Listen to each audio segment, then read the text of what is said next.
आज की इस विशेष चर्चा में स्वागत है। बिल्कुल। हमारे पास है शाही मसाले का एक वेबिनार ट्रांसक्रिप्ट और आज हम डिस्ट्रीब्यूशन बिजनेस मतलब वितरण व्यवसाय के कुछ जरूरी शब्दों पर बात करेंगे। हाँ, जैसे कि मार्जिन, स्कीम और आरओआई यानी रिटर्न ऑन इन्वेस्टमेंट। ये शब्द सुने तो बहुत जाते हैं, पर इनका असली मतलब क्या है बिल्कुल। और बाजार में ये काम कैसे करते हैं, ये समझना जरूरी है। ये जानकारी, जैसा आपने बताया, सीधे शाही मसाले के निदेशक अनिल कुमार शाही के वेबिनार से है। हाँ, वो उन लोगों से बात कर रहे थे जो उनके डिस्ट्रीब्यूटर बनना चाहते हैं, तो ये प्रैक्टिकल बातें हैं, सीधी फील्ड से। तो हमारा मकसद है इन थोड़े मुश्किल लगने वाले बिजनेस टर्म्स को आसान बनाना। खासकर उनके लिए जो इस फील्ड में नए हैं या आने का सोच रहे हैं। हाँ, देखते हैं कि ये मार्जिन, स्कीम, आरओआई असल में है क्या भला। हाँ, चलिए शुरू करते हैं। तो वेबिनार की शुरुआत में अनिल कुमार शाही जी का परिचय है। वो शाही मसाले मतलब इमोजन सॉल्यूशंस प्राइवेट लिमिटेड के निदेशक हैं।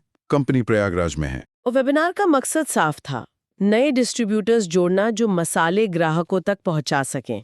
दिलचस्प बात यह है, जैसा सोर्स बताता है, कि नए डिस्ट्रीब्यूटर्स के मन में यही सवाल सबसे पहले आते हैं। मार्जिन कितना, स्कीम क्या है, आरओआई क्या मिलेगा। हाँ, मतलब पैसा लगाऊंगा तो कमाऊंगा कितना, यही सबसे जरूरी सवाल है उनके लिए। वेबिनार इसी पर फोकस करता है। तो सबसे पहले मार्जिन को ही लेते हैं। सोर्स में बताया गया कि मार्जिन शब्द अलग अलग जगह यूज होता है, जैसे कंप्यूटर में पेज मार्जिन। हाँ, यह शेयर बाजार वाला ट्रेडिंग मार्जिन। लेकिन डिस्ट्रीब्यूशन बिजनेस में मार्जिन का मतलब है मुनाफा, सीधा सीधा प्रॉफिट। मतलब सामान बेचने पर डिस्ट्रीब्यूटर या दुकानदार को क्या मिलेगा। बिल्कुल। इसे कभी रुपए में बताते हैं, जैसे भाई आपको 10 रुपए मिलेंगे एक पीस पर, या फिर परसेंटेज में कि 20% मिलेगा। और यहीं पर एक कंफ्यूजन होता है जिसका जिक्र वेबिनार में है। लोग अक्सर एमआरपी पर जो छूट मिलती है, डिस्काउंट, उसी को मार्जिन समझ लेते हैं। ये अलग है। हाँ, बहुत जरूरी पॉइंट है ये बिल्कुल अलग है और यही समझना क्रूशियल है। वेबिनार का उदाहरण ही लेते हैं। मान लीजिए 100 रुपए एमआरपी का कोई सामान है। ठीक है। कंपनी ने दुकानदार को कहा 20% डिस्काउंट, तो दुकानदार को वो सामान कितने में पड़ा? 80 रुपए में। सही। अब अगर वो ग्राहक को एमआरपी पर यानी 100 रुपए में बेचता है तो उसने कमाए 20 रुपए। दुकानदार की भाषा में ये 20% डिस्काउंट है। हाँ, वो ये कहेगा मुझे 20% मिला। लेकिन अगर हम देखें कि उसने लगाए कितने, 80 रुपए, और कमाए कितने, 20 रुपए, तो उसका असली मुनाफा उसकी लागत पर हुआ 25%, 20/80 गुणा 100। अरे अच्छा, तो ये है मार्कअप मार्जिन। हाँ, इसे मार्कअप मार्जिन कहते हैं। लेकिन भारत में, जैसा वेबिनार में बताया, दुकानदार मार्कडाउन ज्यादा समझते हैं। मतलब एमआरपी से कितना कम। वो पूछते हैं एमआरपी से कितना % नीचे दोगे। एग्जैक्टली। और उसी छूट को वो अपना मार्जिन मान लेते हैं, जबकि असली मार्जिन हमेशा लागत पर कैलकुलेट होता है। वाह, ये तो बड़ा अहम फर्क है। मतलब दुकानदार सोच रहा है 20% पर कमा रहा है लागत पर 25%, पर इसके लिए लागत पता होनी जरूरी है। हाँ, और लागत सिर्फ खरीद कीमत नहीं होती, उसमें और भी खर्चे हो सकते हैं। इसीलिए सिर्फ एमआरपी पर डिस्काउंट देखना पूरी कहानी नहीं बताता। तो फिर ये एमआरपी क्या है और ये तय कैसे होती है? Maximum retail price. हाँ, एमआरपी मतलब मैक्सिमम रिटेल प्राइस। भारत में कानून है कि पैकेट पर इसे छापना जरूरी है, साथ में manufacturing date, batch number, expiry, ये सब भी। और इसे ज्यादा पर बेच नहीं सकते। नहीं, बिल्कुल नहीं, वो गैर कानूनी है। कम पर बेचने की पूरी छूट है। अब ये तय कैसे होती है, इसमें कई चीजें हैं। वेबिनार के हिसाब से रॉ मटेरियल कॉस्ट, जैसे मसालों में जीरा, काली मिर्च वगैरह। हाँ, फिर पैकिंग का खर्चा, जार है, पाउच है, फिर लेबर कॉस्ट, फैक्ट्री के खर्चे, किराया, बिजली, पानी, ओवरहेड्स इन्हें कहते हैं। हाँ, फिर लेबलिंग, मार्केटिंग का खर्चा, फिर कंपनी अपना मुनाफा जोड़ेगी, फिर डिस्ट्रीब्यूटर का मार्जिन जुड़ेगा और आखिर में रिटेलर का मार्जिन। ये सब जुड़कर एमआरपी बनती है। बाप रे, तो एमआरपी में तो पूरी चेन का हिस्सा शामिल है। बिल्कुल।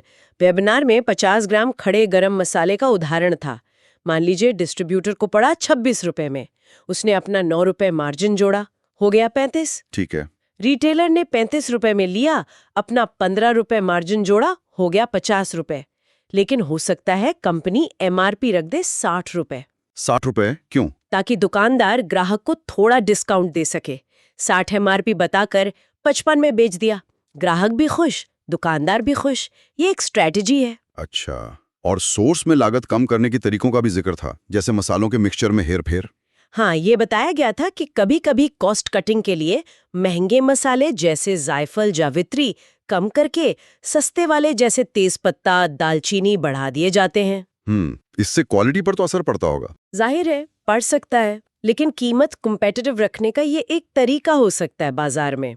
ठीक है, मार्जिन और एमआरपी समझ आया, लेकिन वेबिनार कहता है कि रिटेलर के लिए सबसे जरूरी चीज कुछ और है। हाँ, वो है आरएलपी, रिटेलर लैंडिंग प्राइस।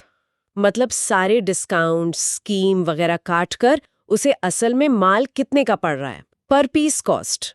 अच्छा, नेट रेट। हाँ, इसी तरह डिस्ट्रीब्यूटर के लिए होती है DLP, distributor landing price. Webinar में कहा गया कि रिटेलर को अक्सर जीएसटी वगैरह की टेक्निकलिटी से मतलब नहीं होता, उसे अपनी फाइनल लैंडिंग कॉस्ट जाननी होती है। मतलब उसकी जेब से कितना पैसा जा रहा है प्रति पीस, वो अहम है। बिल्कुल। हालांकि ये ध्यान रखना जरूरी है कि आरएलपी डीएलपी कीमतें अक्सर टैक्स पूर्व होती हैं, जीएसटी बाद में लगता है। पर हाँ, रिटेलर का फोकस नेट लैंडिंग कॉस्ट पे रहता है। तो क्या ये आरएलपी ही सबसे महत्वपूर्ण है, भले ही कंपनी कितना भी मार्जिन परसेंटेज बता रही हो? काफी हद तक हाँ। रिटेलर के लिए तो यही असलियत है, वो इसी पर अपना मुनाफा जोड़कर आगे बेचेगा। मार्जिन के अलावा कंपनियां स्कीम भी चलाती हैं। वेबिनार में इसके बारे में क्या था? ये मार्जिन से अलग कैसे है? स्कीम, देखिए, एक तरह का इंसेंटिव है। वेबिनार के मुताबिक ये दो तरह की होती हैं।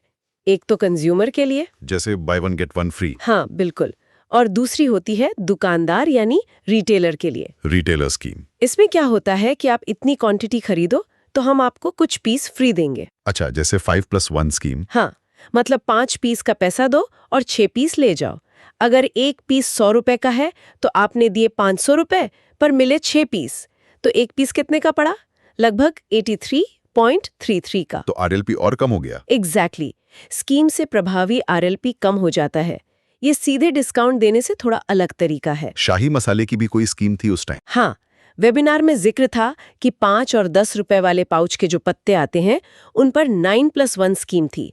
पत्ते की एमआरपी 120 रुपए थी और नॉर्मल आरएलपी था 90 रुपए। ठीक है। स्कीम में 9 पत्ते खरीदने पर जो 110 रुपए के हुए, एक पत्ता फ्री मिल रहा था, यानी 810 रुपए में मिले 10 पत्ते। तो इफेक्टिव आरएलपी कितना हो गया? 81 रुपीज। अच्छा, 90 रुपए से घटकर 81 रुपए हो गया। हाँ, और डिस्ट्रीब्यूटर को यही पत्ता 67.5 रुपीज डीएलपी में मिलता था।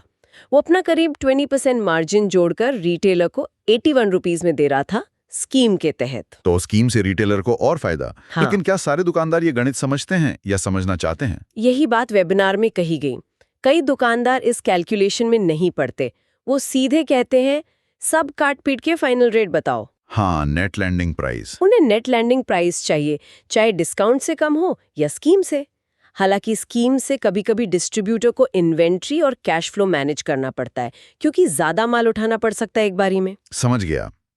तो मार्जिन हो गया, स्कीम हो गई। अब आते हैं उस बड़े टर्म पर, आरओआई, रिटर्न ऑन इन्वेस्टमेंट।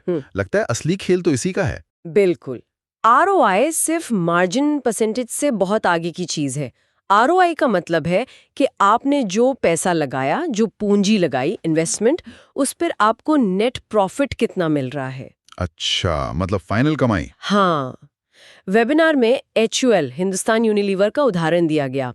हो सकता है एचयूएल किसी डिस्ट्रीब्यूटर से कहे कि आप 50 लाख रुपए लगाओ। 50 लाख काफी बड़ी रकम है। हाँ, बड़ी कंपनी है, और वो वादा करे कि आपको 2% महीने का रिटर्न मिलेगा, यानी 1 लाख रुपए महीना।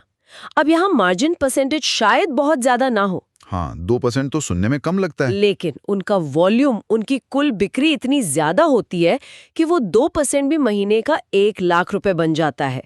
तो आरओआई आकर्षक हो गया। तो आरओआई किस चीज पर निर्भर करता है सबसे ज्यादा? सबसे ज्यादा निर्भर करता है टर्नओवर पर। टर्नओवर मतलब आपने अपनी पूंजी को कितनी बार घुमाया, कितनी बार माल खरीदा और बेचा एक निश्चित समय में, जैसे 1 महीने में। अच्छा, पैसा कितनी तेजी से घूम रहा है। हाँ। वेबिनार का ही उदाहरण लेते हैं। मान लीजिए आपने 50,000 रुपए की पूंजी लगाई। ठीक। और आप इतने तेज हैं कि हर हफ्ते माल बेचकर नया माल मंगा लेते हैं। तो महीने में कितनी बार टर्नओवर हुआ? 4 बार। 4 बार। तो आपने 50,000 रुपए की पूंजी से महीने में कितने का माल बेचा? 50,000 गुणा 4 बराबर 2 लाख रुपए का। ओके, 2 लाख रुपए की सेल हुई, अब आरओआई? अब मान लीजिए इस 2 लाख रुपए की बिक्री पर आपका एवरेज मार्जिन था 20%, तो कुल मार्जिन कितना बना? 40,000 रुपए। 40,000। लेकिन ये नेट प्रॉफिट नहीं है, इसमें से आपके खर्चे घटेंगे।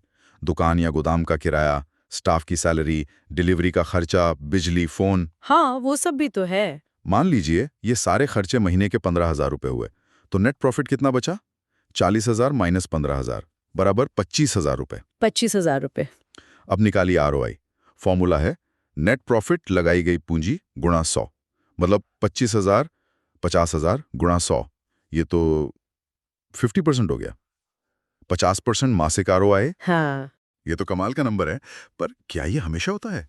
ये तो बहुत ज्यादा लग रहा है। देखिए, ये एक उदाहरण है समझाने के लिए। असल आरओआई कई चीजों पर निर्भर करेगा। जैसा वेबिनार में कहा गया, मसाले का बिजनेस बहुत हाई मार्जिन वाला नहीं है, ये वॉल्यूम का गेम है। मतलब ज्यादा माल बेचना पड़ता है। हाँ, 50% आरओआई तभी संभव है जब आपका टर्नओवर वाकई बहुत तेज हो, माल बिल्कुल ना रुके और आपके खर्चे बहुत कंट्रोल में हो। अगर माल धीमा बिका या खर्चे बढ़ गए तो आरओआई धड़ाम से नीचे आ जाएगा। बिल्कुल। इसीलिए सिर्फ मार्जिन परसेंटेज देखकर बिजनेस में कूदना ठीक नहीं, आरओआई की पूरी पिक्चर समझनी होगी। और तेज टर्नओवर के लिए, जैसा वेबिनार में जिक्र था, स्टॉक मैनेजमेंट बहुत जरूरी हो जाता है, इन्वेंट्री मैनेजमेंट। निश्चित रूप से आपको एक बैलेंस बनाना है। इतना स्टॉक रखना है कि जब तक नया ऑर्डर आए उसे लीड टाइम कहते हैं। शाही मसाले के लिए वेबिनार में करीब 1 हफ्ता बताया गया था। हाँ, तो उस 1 हफ्ते के लिए माल होना चाहिए, प्लस थोड़ा बफर स्टॉक भी। मान लो अचानक डिमांड बढ़ गई, शायद कुल 10 दिन का स्टॉक। और ज्यादा रख लिया तो? ज्यादा मंगा लिया और वो बिका नहीं, डेड स्टॉक हो गया, तो आपकी पूंजी फंस गई, पैसा ब्लॉक हो गया, टर्नओवर धीमा, आरओआई कम। ये बहुत ध्यान रखने वाली बात है। बिल्कुल। और एक और प्रैक्टिकल चैलेंज जिसका जिक्र था, उधारी, क्रेडिट। इसे तो वेबिनार में भारत का रोग कहा गया है। ये कितना बड़ा सिरदर्द है डिस्ट्रीब्यूटर के लिए? ये बहुत बड़ा सिरदर्द है। बाजार में उधार मांगना बहुत कॉमन है। वेबिनार की सलाह थी कि उधार देने से पहले दुकानदार की साख, उसकी क्रेडिट वर्दिनेस जरूर पता कर लें, आस पड़ोस में पूछ लें। हाँ, वेरिफिकेशन जरूरी है। और एक साफ क्रेडिट पॉलिसी बनाएं। कितने दिन के लिए उधार देंगे? 15 दिन, 30 दिन, और कितना देंगे? पूरा उधार या 50% एडवांस? पैसा डूबने का खतरा हमेशा रहता है इसमें। तो क्या शुरुआत में उधार ना देना ही बेहतर है, कैश एंड कैरी? वेबिनार में यही सुझाव था कि शायद शुरुआत में नकद पर काम करना बेहतर है। भले ही शुरू में बिक्री थोड़ी कम हो, कम से कम पूंजी तो सुरक्षित रहेगी। लेकिन क्या ये प्रैक्टिकल है? बिना उधार के ग्राहक बनाना मुश्किल नहीं होगा? ये मुश्किल फैसला है। शायद बिल्कुल ना कहना संभव ना हो, पर बहुत सोच समझकर कम मात्रा में कम समय के लिए शुरुआत की जा सकती है। रिस्क असेसमेंट बहुत जरूरी है। सही बात है। अच्छा, तो वेबिनार में शाही मसाले की डिस्ट्रीब्यूटरशिप लेने की शर्तों का भी जिक्र था। संक्षिप्त में क्या थी वो? हाँ, बताया गया था कि आधार कार्ड, पैन कार्ड और एक एप्लीकेशन फॉर्म चाहिए। इन्वेस्टमेंट के 2 ऑप्शन थे। एक था प्रॉपर डिस्ट्रीब्यूटरशिप। वो कितने में? 50,000 का इन्वेस्टमेंट, इसमें ट्रांसपोर्टेशन कंपनी देगी, 3 साल का एग्रीमेंट होगा और एरिया मिलेगा तहसील लेवल का। और दूसरा ऑप्शन? दूसरा था डीलरशिप, 10,800 रुपए का इन्वेस्टमेंट, इसमें ट्रांसपोर्टेशन खुद देना होगा और एरिया पिन कोड लेवल का मिलेगा। अच्छा, और दोनों को मार्जिन या डिस्काउंट कितना बताया गया था? दोनों के लिए कहा गया था कि एमआरपी पर 43.75% की छूट मिलेगी। 43.75%, ये तो सुनने में बहुत ज्यादा लगता है। हाँ, सुनने में आकर्षक है, लेकिन जैसा हमने पहले समझा, ये एमआरपी पर छूट है। असली मार्जिन डिस्ट्रीब्यूटर को अपनी डीएलपी, अपनी लैंडिंग प्राइस पर कैलकुलेट करना होगा। और फिर आरओआई के लिए टर्नओवर और खर्चों का हिसाब लगाना होगा। बिल्कुल सही। सिर्फ ये 43.75% का आंकड़ा देखकर फैसला नहीं लेना चाहिए। तो कुल मिलाकर इस वेबिनार ट्रांसक्रिप्ट से ये साफ है कि डिस्ट्रीब्यूशन का बिजनेस सिर्फ मार्जिन परसेंटेज देखने का खेल नहीं है। नहीं, बिल्कुल नहीं। इसमें मार्जिन, स्कीम, एमआरपी, आरएलपी, फिर आपका टर्नओवर कितना तेज है, इन्वेंट्री कैसे मैनेज करते हैं, खर्चे कितने कंट्रोल में हैं और उधारी की पॉलिसी क्या है, ये सब चीजें मिलकर तय करती हैं कि आपकी लगाई हुई पूंजी पर असल कमाई यानी आरओआई कितना होगा। एकदम सटीक कहा आपने। सफलता के लिए इन सभी चीजों की समझ और सही मैनेजमेंट बहुत जरूरी है। सिर्फ एक ऊंचे मार्जिन परसेंटेज के पीछे भागना काफी नहीं है। हाँ, पूरी बिजनेस मात समझनी होगी। बिल्कुल। तेज टर्नओवर और कम खर्चे हों तो कम मार्जिन वाले बिजनेस में भी अच्छा आरओआई निकल सकता है। तो इस सारी बातचीत के बाद हमारे श्रोताओं के लिए एक सोचने का बिंदु छोड़ जाते हैं। जब आप किसी नए बिजनेस अवसर को देखते हैं, तो क्या आप सिर्फ बताए गए मार्जिन प्रतिशत पर ही रुक जाते हैं? या आप थोड़ा और गहराई में जाकर आरओआई और टर्नओवर जैसे मैट्रिक्स का विश्लेषण करते हैं ताकि उस अवसर की वास्तविक मुनाफे की क्षमता का अंदाजा लगा सकें? इस पर सोचिएगा जरूर। अगली बार फिर मिलेंगे एक और विषय की गहराई में उतरने के लिए।